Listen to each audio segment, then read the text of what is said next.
Welcome everyone. A quick note that we are recording and that the recording will be published on our YouTube channel, History at Newcastle.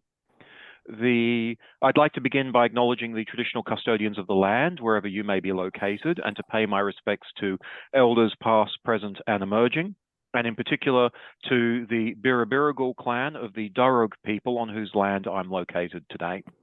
Our presenter today, Justin Pigott, is a research associate at the University of Leicester. He is a historian of the later Roman Empire with particular interest in the religious, social, and political evolution of its eastern territories. His research and publications have centered around the development and historiography of early Constantinople, including his monograph, New Rome Wasn't Built in a Day, Rethinking Councils and Controversy at Early Constantinople, 381 to 451, published by Brepols in 2020. And he also is interested in the transition of traditional forms of Greco-Roman slavery into the newly emerging religious worlds of late antiquity.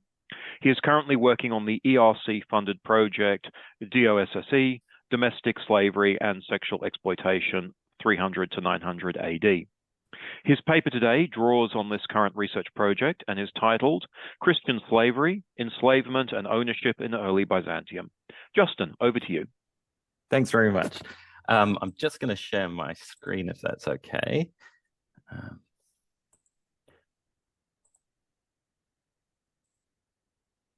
Is that okay? Can everyone see that? Yes, cool. That's great. Okay. Sorry, I've been using Teams lately, and now I've completely forgotten how everything works on the other side. Okay, so thanks very much for the introduction. Yeah, so this, as you were saying, comes out of my work on the as a team member on the DOSSE project, which looks at domestic slavery and sexual exploitation in a very large comparative way. We have team members looking at all sorts of sources, Islamic, Jewish, Western sources, and everything in between. And my part in this has been looking at the later Roman, early medieval Greek-speaking Eastern territories. And this area of study really inevitably led me to probably the most well-known text on the ownership of humans from late antiquity. And it's one I actually really wanted to ignore and avoid as much as possible. And I'm talking about Gregory of Nyssa's fourth homily on Ecclesiastes, which he delivered in around 380. And the reason I was reluctant to examine this homily, as well as the screeds and screeds of scholarship that are attached to it, at least not look at it too closely, is that it's very much understood as an anomaly, in that it delivers what's thought to be a real devastating critique of slavery, not of slaveholding practices or bad slave owners, but the whole institution of slavery itself. So in this homily, which is delivered as one of a series in which Gregory discusses the biblical text of Ecclesiastes, which follows King Solomon recounting his path to wisdom. In the fourth homily, Gregory discusses King Solomon's boast about all of the material possessions he once owned. And Gregory's comments on slavery comes at the start of the homily, so it only makes up about 1/3 of this fairly short homily. And he hones in on this particular part of the list, seen on the first text there, where Solomon said, I got me slaves and slave girls, and homebred slaves were born for me, and much property in cattle and sheep became mine, above all who had been before me in Jerusalem. So Gregory then proceeds to admonish Solomon, and by association, any such prideful slave owners for such hubris as listing humans alongside animals as their possessions. For what price, Gregory asks his listeners, what did you find in existence worth as much as this human nature? How many obols did you reckon the equivalent of the likeness of God? I really struggle with obols. There's no way of saying it without, I feel ridiculous, obol. I don't know if someone could tell me afterwards if there's a better way of pronouncing that, but maybe I'll go with coins. How many status did you get for selling the being shaped by God? Has the scrap of paper and the written contract, talking about the slave contract, and the counting out of coins deceived you? into thinking yourself the master of the image of God. So here, Gregory's alluding to the book of Genesis, which tells us that God made humankind in his own image, in his own likeness. Gregory continues, why do you go beyond what is subject to you and raise yourself up against the very species which is free, humankind, counting your own kind on a level with four-footed things and even footless things? Again, here it's a reference to Genesis, where God makes humans, all the animals of earth under human dominion. So essentially, Gregory's accusation is that Solomon has contravened the telos of creation by condemning man to slavery, quote, when his nature is free and possesses free will, end quote. So this, I'm sure you'll agree, at least at face value, is a quite a powerful argument against the injustice of slavery. And is so powerful that it was employed by a few American abolitionists during the abolitionist movement, such as Daniel R. Goodwin. And it was used specifically as a retort to some pro-slavery Christian leaders of the 19th century who were using Christian texts to justify the transatlantic slave trade. Interestingly, and perhaps tellingly, up until this point, until the abolitionist movement, Gregory's comments seem to have been largely ignored. So, in the millennia and a half between when he delivered this homily and the abolitionist movement. And that this entered the discussion at this particular point is perhaps no coincidence. At the same time as the abolitionist movement was, reaching a crescendo, we see historians of the early church starting to put forward this argument that the conversion of the Roman Empire and the rise to prominence of bishops in society led to a marked decline and softening of the harsh edges of the classical forms of Greco-Roman slavery. And some argue that this was the end of slavery. After this, it petered out because of Christian teachings. And this is sometimes referred to as the amelioration theory. And the amelioration theory remained the standard interpretation for a really long time.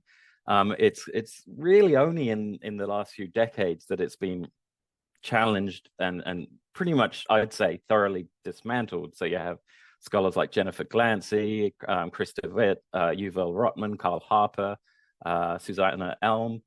They've all highlighted the masses of evidence that the early church condoned traditional forms of ownership, not just through giving their own theological teachings about where slavery comes from, but as well their personal practice, right? We have plenty of evidence that many bishops, fathers of the church, had slaves themselves, and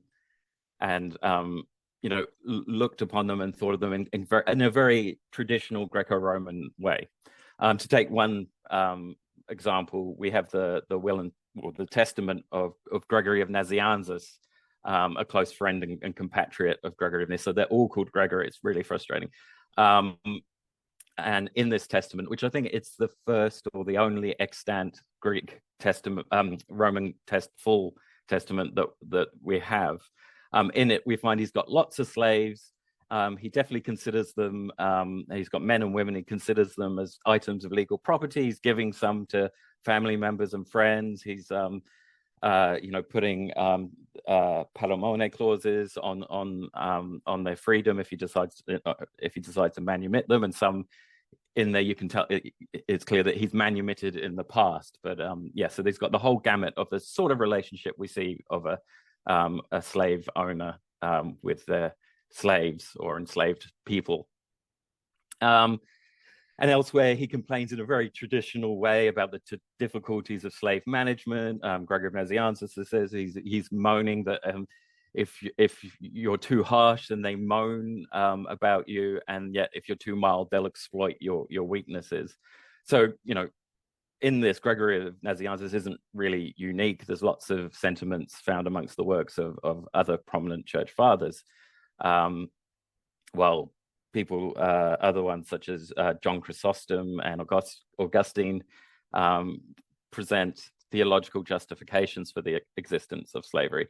However, despite this sort of dismantling of the melioration theory, Gregory's fourth homily on Ecclesiastes is still considered to be a passionate criticism of the institution of slavery, a really unique and lone call for the end of slavery. In fact, Karl Harper calls it entirely novel in the ancient world. This is a very common, you find amongst scholars that pass over the top or over this text. J. Cameron Carter says the world would have to wait another 15 centuries before such an unequivocal stance against slavery would appear again. It was a very common refrain. So for the rest of this talk, I'd like to suggest that even Gregory's comments can no longer be seen as emancipatory.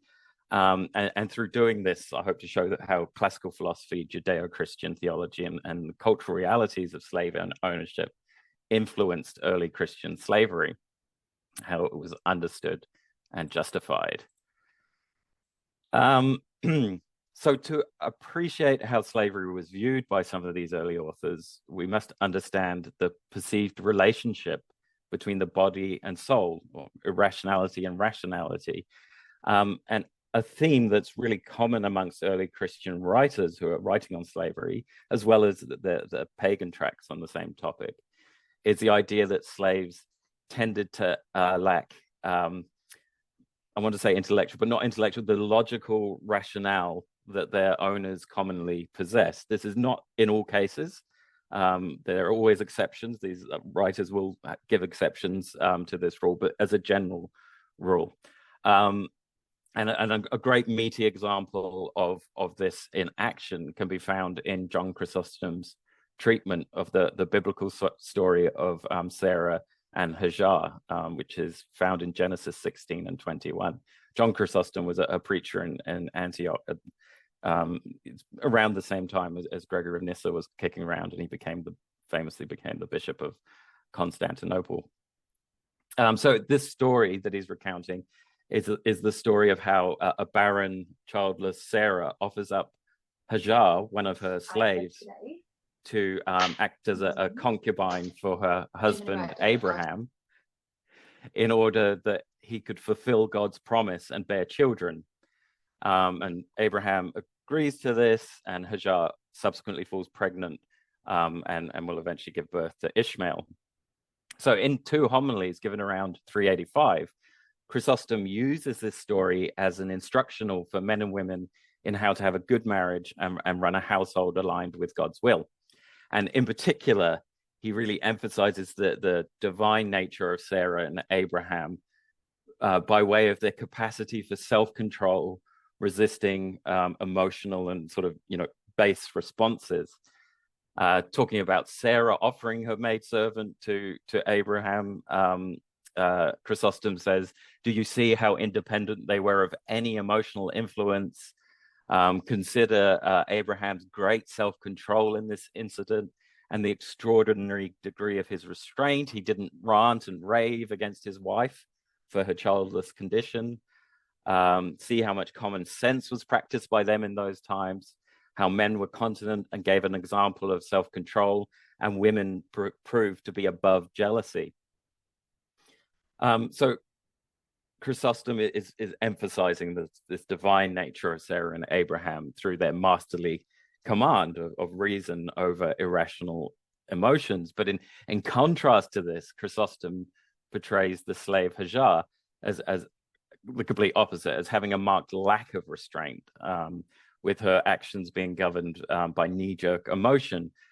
He says, Sarah maltreated her, the text goes on, and she fled from her presence. That is to say, this is Chrysostom, that is to say, probably because Sarah punished Hagar's insolence, the maidservant took flight. He says, this is the way with servants after all. Whenever they are not permitted to have their own way, but rather their efforts at independence are thwarted, immediately they throw off the yoke of their masters and take flight. He says she gave no thought either to her mistress's ineffable forbearance, nor her lowly station, but became arrogant and self-important, scorning the mistress who had shown such great regard. So note here that Chrysostom is no longer talking about the unique attributes of biblical characters of the past, as he did with Sarah and Abraham. Instead, he's commenting on the universal natures of slaves, both past and present. And when Hajar's emotions are finally tempered, it is only through the application of outside authority. So Hajar, when she runs away, her flight is halted by an angel, the very first human in the Bible to encounter an angel. And the angel asks the runaway, where is she going? What's happening? And Chrysostom assumes that Hajar's first instinct would have been to lie.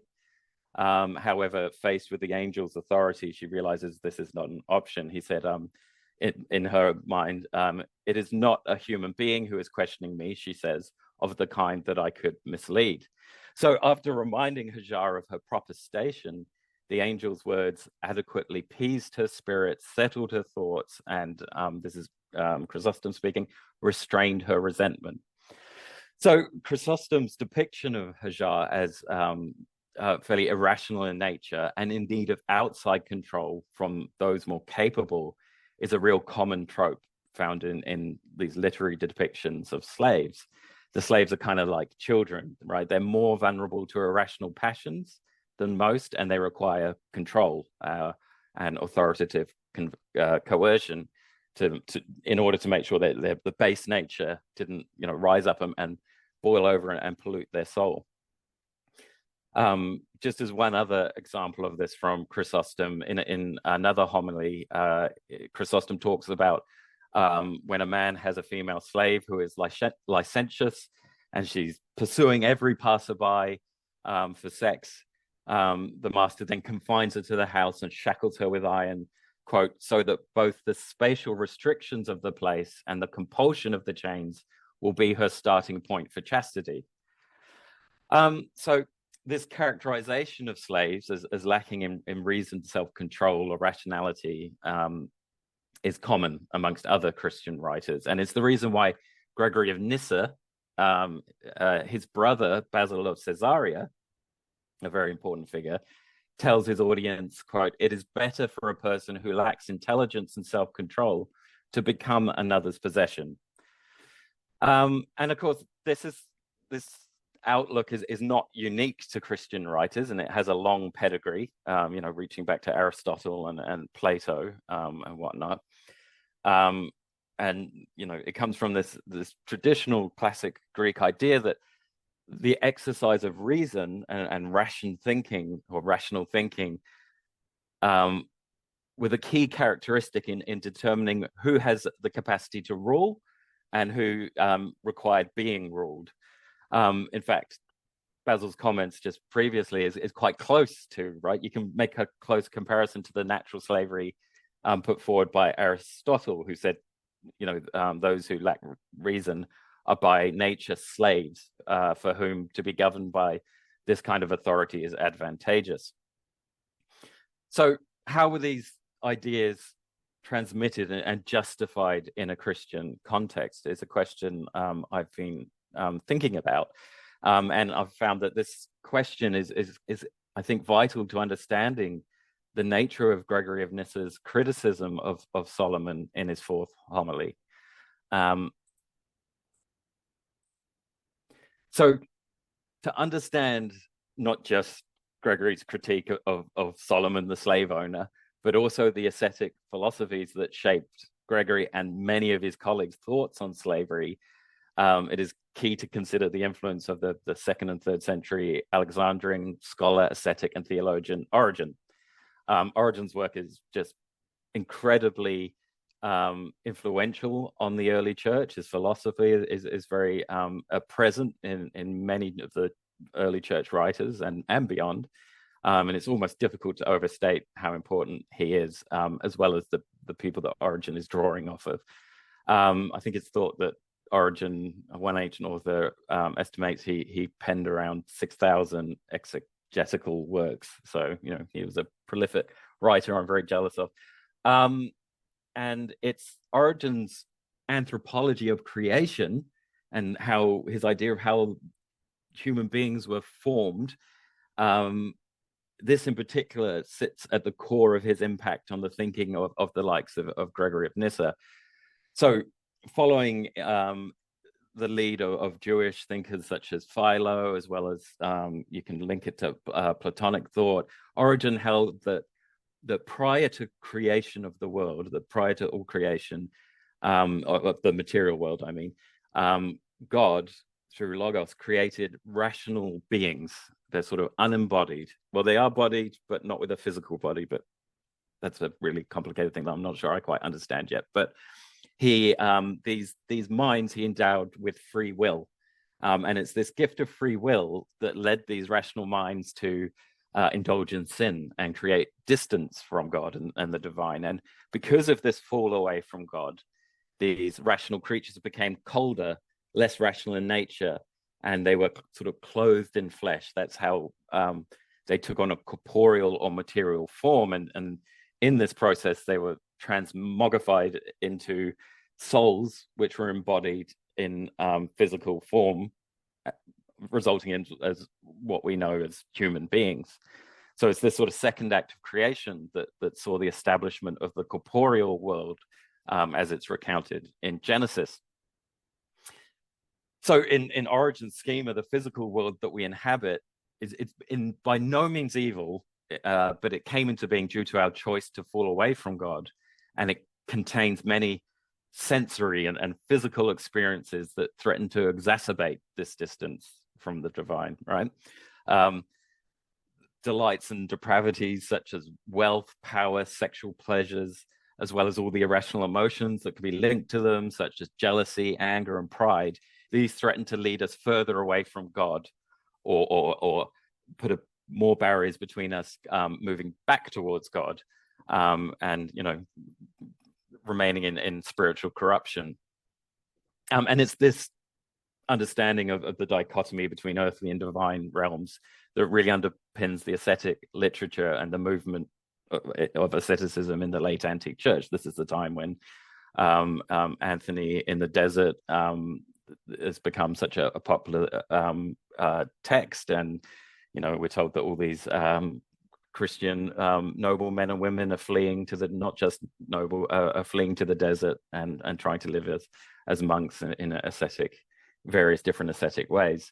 And so the underlying impetus behind this can be understood as being quite a deeply Origenistic way of looking at the world, with those who eschew the weaknesses of the flesh, moving closer to God and sainthood. And this ascetic ethos is writ large right the way through Gregory's homilies of Ecclesiastes. In the first homily, he says he seeks to inspire his listeners to, quote, overcome the inclinations of the flesh and make the pride of our flesh submissive and obedient to the rational part of our soul. And just as a side note, it's these ascetic implications of possessing too much earthly wealth that led to many Christian authors warning against owning too many slaves. So often earlier scholars that were of the amelioration theory mindset, when they saw them saying you should manumit your slaves, it's easy to think from a modern standpoint, this is great. They're saying, don't own too many slaves, give them their freedom. But it's very much the souls of the slave owner that they're worried about. So Basil, Gregory of Nazianzus, John Chrysostom, they all warned against having hordes of slaves, but it was the soul of the owner that they were worried about. They put slaves alongside indulgence in expensive perfumes and wines. It was, wasteful and unnecessary. It was a delight of the flesh. And it's this reason that John Chrysostom explicitly says, you don't need all these slaves, just enough to get the basics done, just to cook your meals and stuff. So he says 1, maybe 2 slaves per person, he recommends. Anyway, so how does this relate to slaves and their lack of rational behavior, a la Hajar? Why in a Christian cosmology do slaves lack enough reason to rule themselves? So in his first principles, Origen addresses the question of earthly inequality. He asks, how can good and just a good and just God permit some men to be, from the very moment of their birth, in a humble position, brought up in subjection and slavery, whereas others are brought up with more freedom? And Origen's answer is that not all souls have the same starting point. So as noted, Origen conceptualized our countenance on earth as part of our move away from God, but not all, each individual soul is different, and they fell to different degrees. So some of our souls are in a more deteriorated state than others. It's this variation that resulted in the extreme inequalities between different humans at birth. And the key to how this mechanism functioned is this tension between the rational or divine and irrational or more earthly impulses that are found in each individual human. And Gregory talks about this lots and lots of his work in his very monumental and important text, The Making of Man. He talks about how one's current spiritual status was determined by the interaction between these two components of the human condition. So he's very much taking on Origen's viewpoints in this way. He argues that those that made their soul master of their body moved towards the true image of God, whilst those who allowed the passions of the body to pollute the soul fell further away and into spiritual ruin and possibly physical servitude. Here again, you can obviously see the classical pagan philosophers coming in. Plato, for instance, talks about the need for the body to be the slave of the soul rather than the other way around. So slaves such as Hajar have an innate lack of requisite discipline to resist the sins of the flesh. And it's through such ideas that we reach a sort of, maybe we could call it a paternal slavery amongst Christian, or an idea of paternal slavery amongst Christian writers.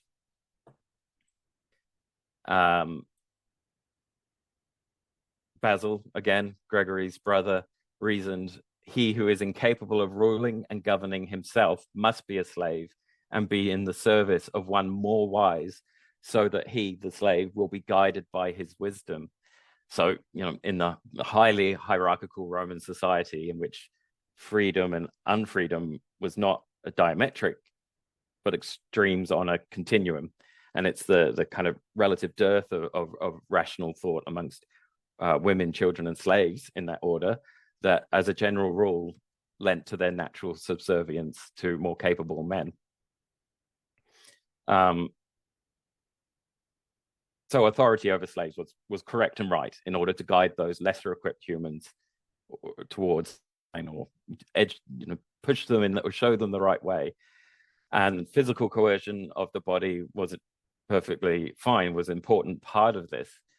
It's terrible and difficult to comprehend from a modern perspective, but ensuring proper discipline with one's slaves with some pretty harsh physical coercions was viewed as an act of Christian love. As Augustine advised, you must use the whip, use it, God allows it. Rather, he is angered if you do not lash the slave, but do it in a loving and not cruel spirit. Kind of reminds me of the whole, this hurts me more than it does you, sort of language that parents used to use. What Augustine means here is that such physical coercions must have the betterment of the slave's soul at heart.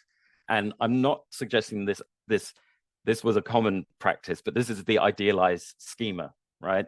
As long as the slave's owner acts in obedience to godly precepts, the slave need only obey the earthly master with true intentions to set themselves on the path of spiritual equanimity.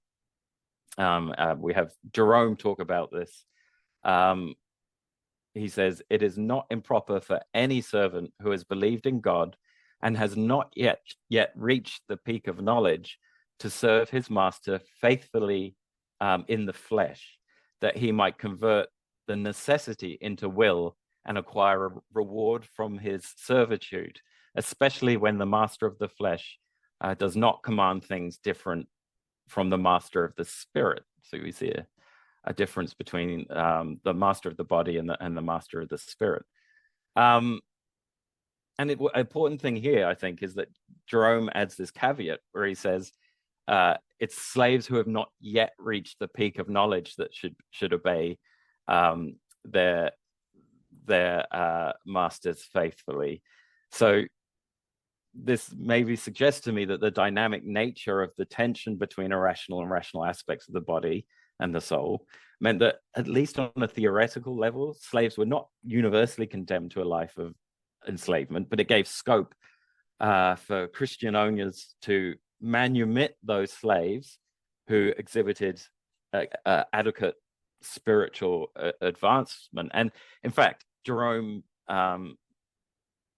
elsewhere, I think at blank of where he says this, but he implies that those who have reached the peak of spiritual development don't owe faithful service to earthly authority, in that he advocates for slaves to rebel against wicked or impious masters. This is, I'd say, quite it's not totally uncommon, but this is an unusual take. A lot of Christian writers at this time say, you got to be a Christian and do your best no matter what. Just don't. If you have to die because of ungodly orders, you won't take them. Then you'll obtain your reward in heaven. But this model, this tension between rational and irrational, and it being dynamic, perhaps explains the seemingly contradictory actions of some church fathers in regards to slavery. So just as an example, in an article in which I looked at the ordination of slaves, I showed how in the case of Basil of Caesarea and Gregory of Nazianzus, both men were really aggrieved in the late 4th century by instances in which slaves and freedmen were being ordained and entered church service. Yet at the same time, both men ordained slaves themselves. And we also, by the way, we know Jerome and John Chrysostom also at least once each had ordained slaves. So in fact, actually, it's when Basil talks about this, it's none other than his brother Gregory of Nyssa, the one who gave homily on Ecclesiastes. He was turfed out of his bishopric. He ended his episcopal career in 376 because he was replaced by a slave, probably an ex-slave, but Basil insinuates that it's not. It's just a runaway slave. And his brother is in a letter, he's absolutely, raging against this. And he says his brother's replacement was a wretched man worth only an obol or two. There's that word I love again. And at the same time, in talking about the Council of Constantinople in 381, Gregory of Nazianzus attacked all the bishops who had come from slave material. He talks about those that had somehow scraped enough money together to buy their freedom, and he referred to them derisively as heaven-bound dung beetles. And he says they're barely able to count their hands and feet, which I always think was counting to 20, but now I think about it, that's counting to 4, right? 2 hands, 2 feet. And so at the heart of their complaints doesn't seem that such actions, it's not that such actions were illegal, which they often were. They were against canonical precepts, but also Roman law codes, where a freed, unfree slave could not be ordained. Their problem is that such men were wretched, right? They were these men that were true to their slavish nature and therefore undeserving of holding episcopal office. However, back in 372, both Basil and Gregory of Nazianzus had ordained a slave to a different see in Cappadocia. And when the slave's owner, he apparently had not been freed, his owner Simplicia protested the ordination. Her complaint was dismissed as inconsequential by Gregory. And Gregory says in a very passive-aggressive letter, because the bishop was of such high morality, he was a holy offering to the church, and she should just sort of, just be thankful that she's allowed this thing to happen. And if she wants to complain, she can always take him to the episcopal court, which he says won't go in her favor. It's a very threatening one, but he gives her lots of scope to say, you know, this is a holy offering. If you agree to it, then you're doing God's work. Which is sort of a rock and a hard place.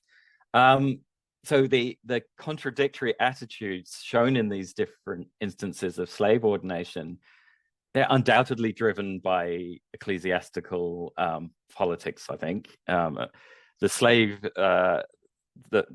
Simplicius slave that was ordained by Gregory and Basil was a supporter of Basil and Gregory's theological faction within the church, and was part of a area they were trying to assert their authority over, and they were ordaining different people here.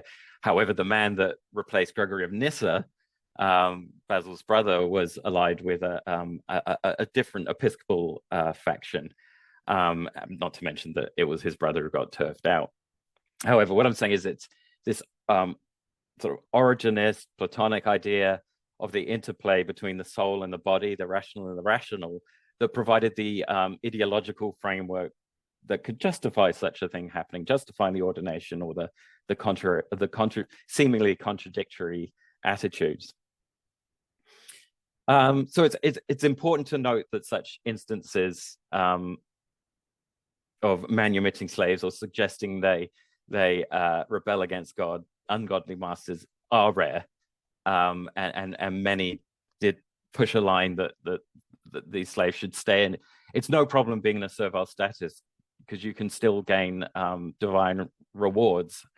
Some almost hint that it should be welcomed. For example, Ambrose says, "Why do you lament your slavery in the body? Why do you not consider great the sovereignty given to you by God, that you have reason as master of the passions?" So they're master over their souls. So what do they care?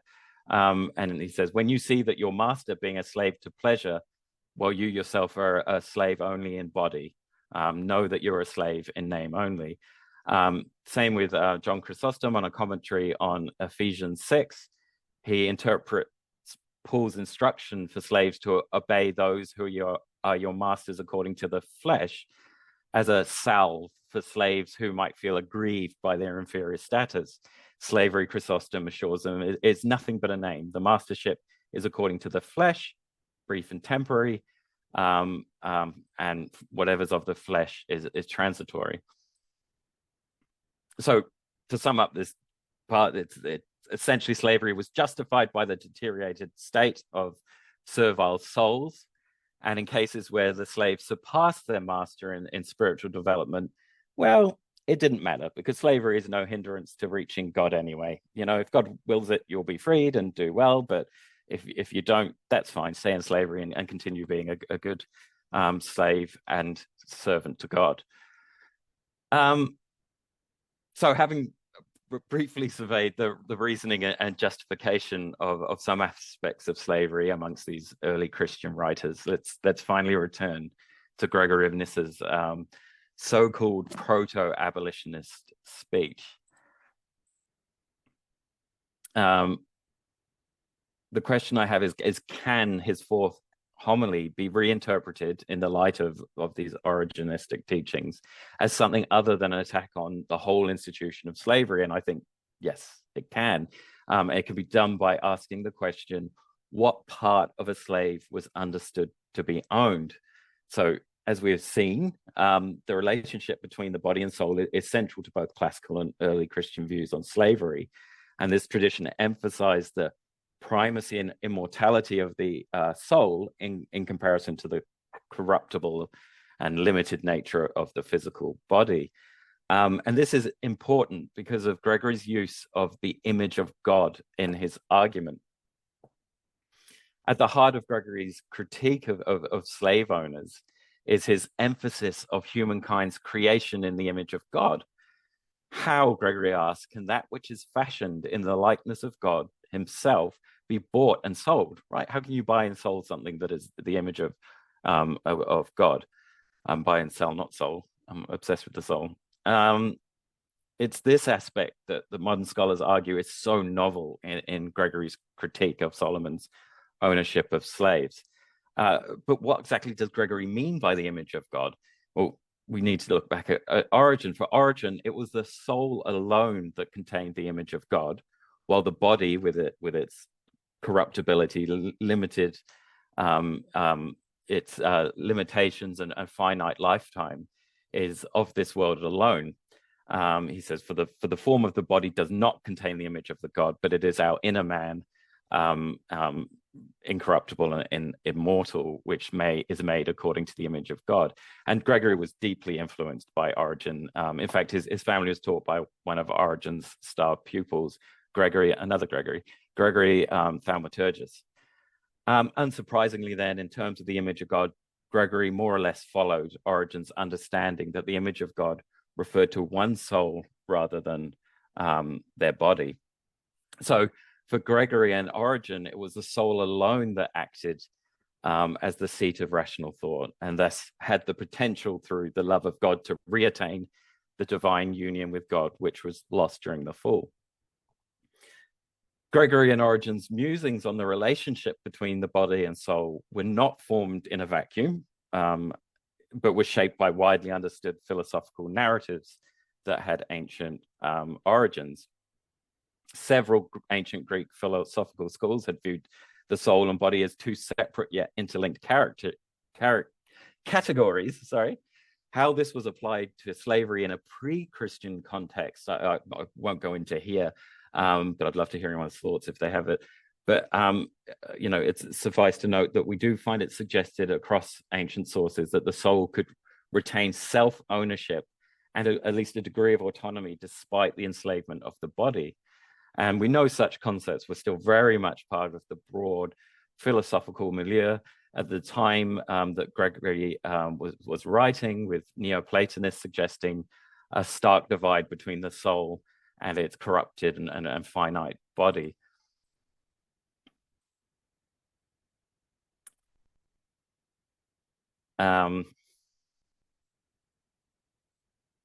Excuse me. So I just want to check till I get that. So in one of the last known texts, as just one example that can be ascribed to the Athenian school of Neoplatonists, is a short memorial for a slave that was penned by Damascius, and it's for it reads, Zosime, who was never a slave but in body, has now gained freedom for her body too. So we see that same idea. And Origen, alongside other Christian writers, implicated such conceptualizations of body and soul into their biblical exegesis, and vice versa.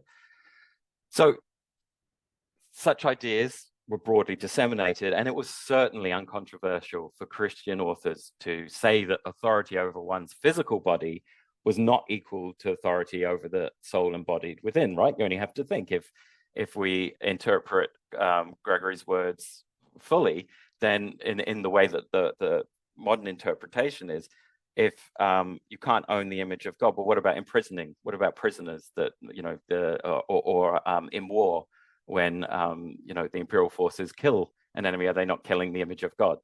There's a lot of logical problems, but they clearly, I think, didn't see this as a problem, because there were two separate things. And we see this. There's one example I really like in declining Justinian's attempt to win him over to the Chalcedonian theological camp. The Alexandrian bishop Theodosius declared, "The emperor has power over my body, but not over my soul." And as I've already hinted on, this body-soul paradigm was also applied by Christian authors in terms of owning slaves. Again and again, we see them emphasize that earthly slavery is restricted to the body, while God is the master of souls, the souls of the owner and slave alike. So as such, this begs the question, when Gregory castigates Solomon for assuming he could buy and sell and own the image of God, is he attacking the assumption that slaves can be owned in general, both body and soul, as has been assumed by many scholars? Or is he attacking Solomon's hubris in thinking that he has authority over the slave's soul rather than just ownership of their body? And I think it's definitely the latter. So right from the outset of the homily, Gregory makes it clear that it's the sin of pride that sits at the heart of the transgressions inherent in Solomon's list of his various riches. And it's the language and order with which Solomon describes his possessions, which Gregory is most troubled by. He says, "I got me slaves and slave girls, and homebred slaves are born for me. And Gregory responds, do you notice the enormity of the boast? So Gregory sees this very much as a challenge to God, especially underlined by Solomon listing such slaves alongside cattle and sheep. And it's to explain why such language is an affront to God and the divine order that Gregory then employs the image of God, right? As I said earlier, for what price, Gregory asked, what price did you put on rationality? How many coins did you reckon the equivalent of the likeness of God? And given that God conceived of our likeness to God in terms of attributes unique to the soul, as well as rationality's synonymity with the soul's divine nature, it seems clear that he's talking about the soul alone here. So I also think I've used this as an overarching way to look at the argument. I think that Gregory used our likeness to God as a riposte to those whose arrogance led them to believe their authority over slaves extended beyond the earthly realm is evidenced in lots of other parts of the homily. He asked the following question: has the scrap of paper and written contract and the counting out of coins deceived you into thinking yourself the master of the image of God? He prods further and says, if the contract were lost, if the writing were eaten by worms, what guarantee would you have of their slavery? And here Gregory is emphasizing the material and earthly nature of the institution of slavery via the example of the physical and temporary nature of a slave contract. Once the contract and the human it pertains to perishes, so do any claims to ownership. And this is echoed in many warnings of Gregory's contemporaries to remember the limits of their authority. And I said earlier about Chrysostom on Ephesians, he says, don't worry, to the slaves, its mastership is according to the flesh, it's brief and temporary. But then he goes on to caution owners that they are their only master according to the laws of man, and they must treat their slaves in a God-fearing manner, as both slave and owner are ultimately slaves to the one divine master. So Solomon's, I think, Gregory's main complaint against Solomon is that he's lumped human and animals together as if they're owned to the same degree, right? Solomon says that Gregory proposes that Solomon had forgotten that irrational beasts are the only things that can be slaves of mankind. And he says that right at the end, where he castigates Solomon for listing slaves as though both cattle and slaves were subject to his authority to an equal degree. And then we come to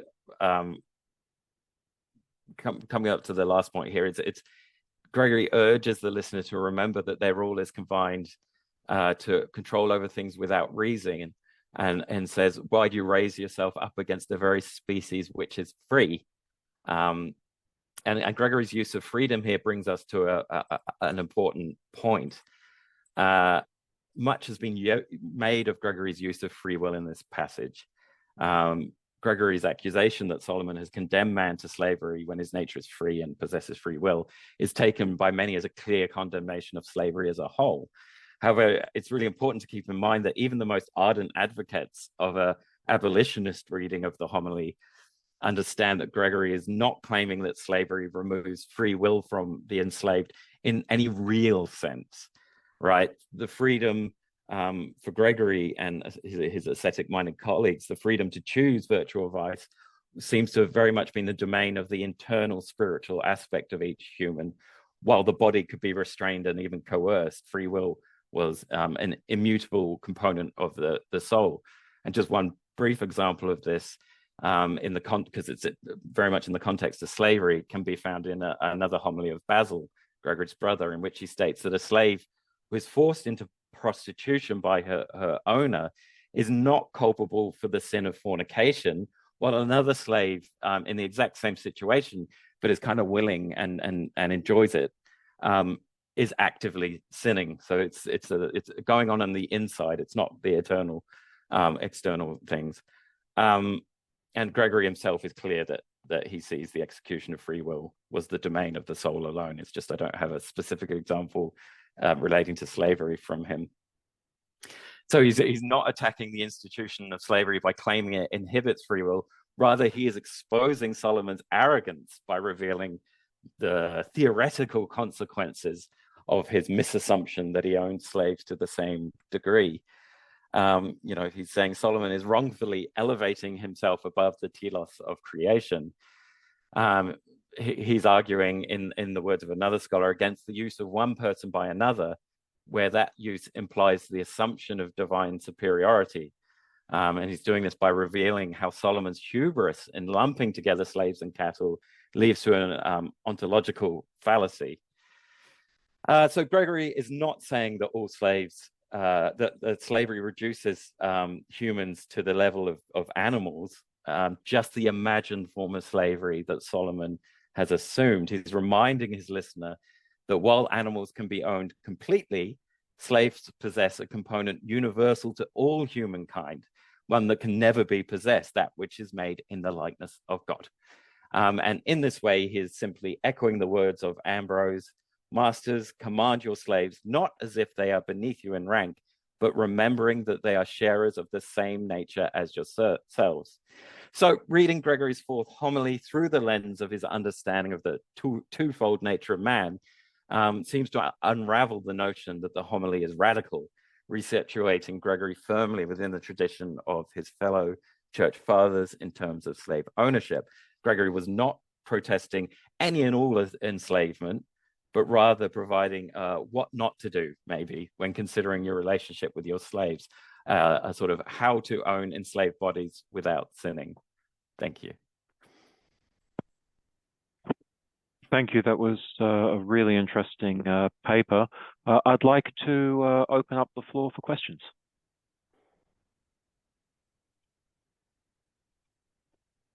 Ryan, go for it. Yeah, thanks, Justin. That was excellent. Very fascinating take, and yeah, you just have to take down our one kernel of hope. Of I know, I feel terrible. My question is,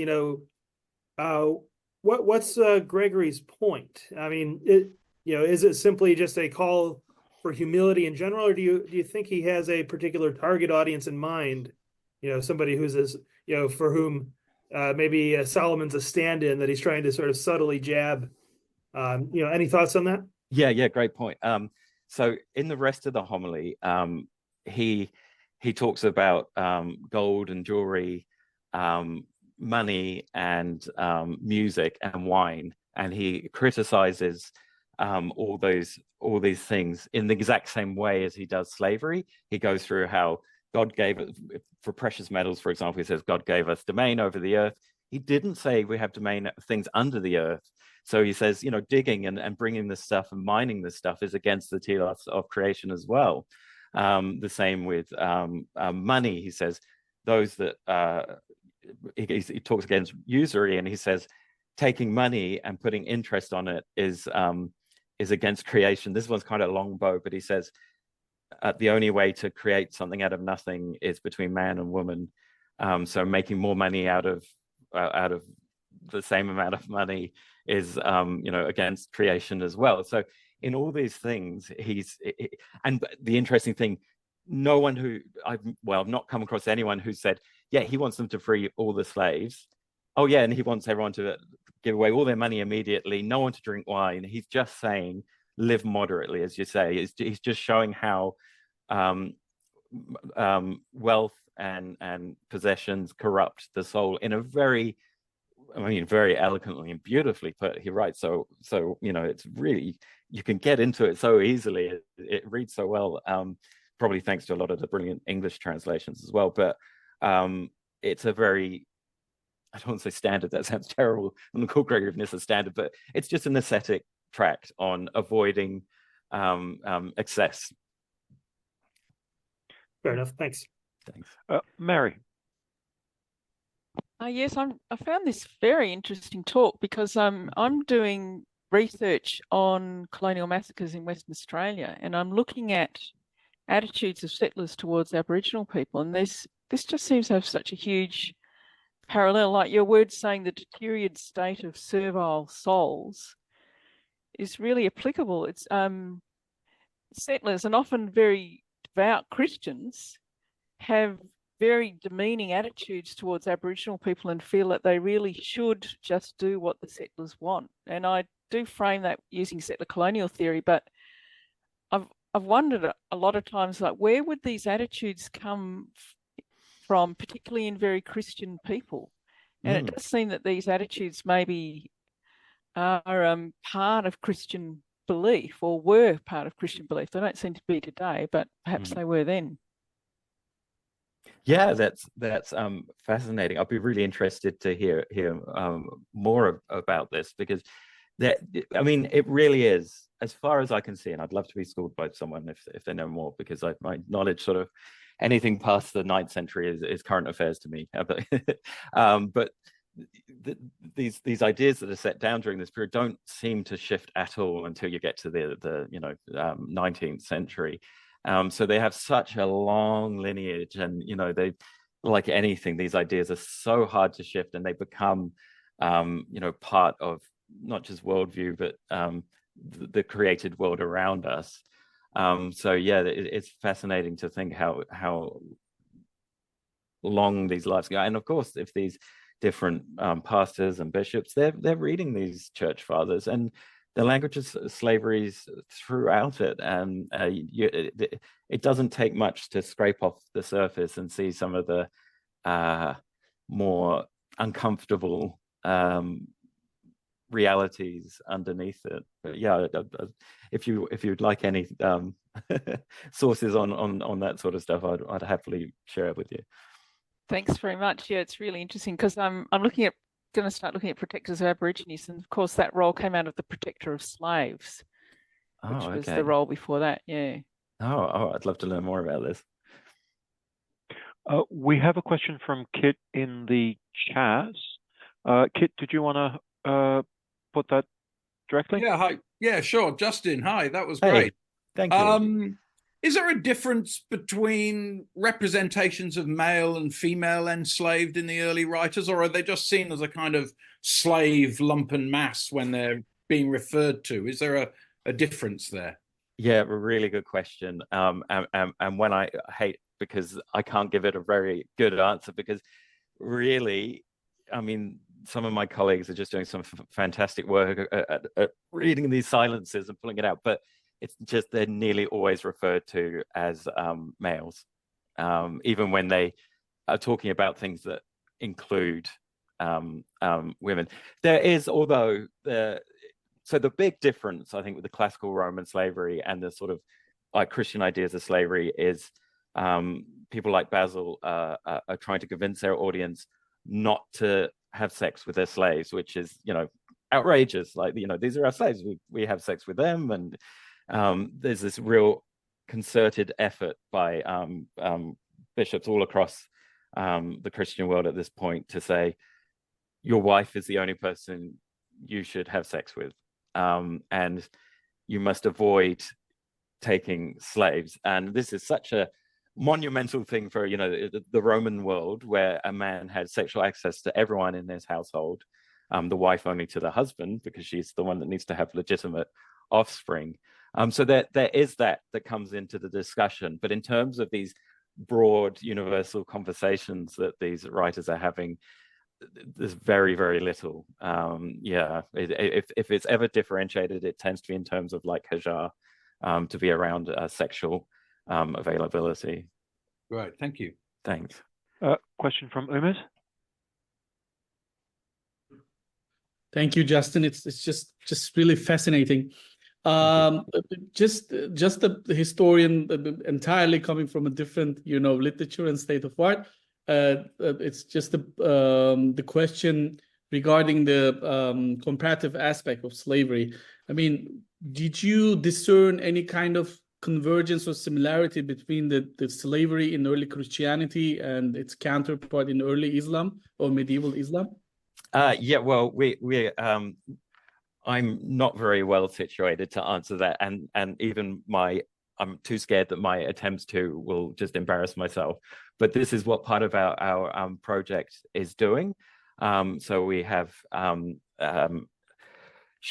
one of our PhD students, Shader, is working on early Islamic sources, and we're pulling out some of these similarities and differences, which is, it's fantastic. The project, I thought coming into it, I thought, wow, it must be quite challenging to compare some of these, but it's such, it really makes you realize the connectivity of this sort of like the globalness of these ideas. So it's been really fascinating. But yeah, follow our project, and you can get all the latest thoughts on our work in that area as well. Yeah, I bet, because I realized there are a number of Quranic verses which has exactly the same kind of justification and legal, also different purviews and interpretations of Quran, and also to add into that as well. So fascinating. Add up to that. Yeah. Okay, brilliant. Would you be willing to share those? Sure.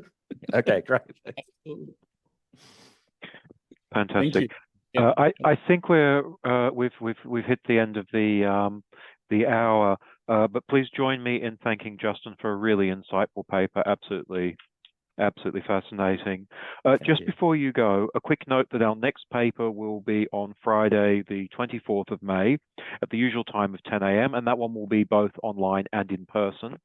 Our speaker will be Morgan Burgess from the University of Newcastle Library, and she will present on From Pen to Press, Australian Women's Bookcraft in the University of Newcastle Special Collections. And we hope to see you then, and everybody have a great weekend.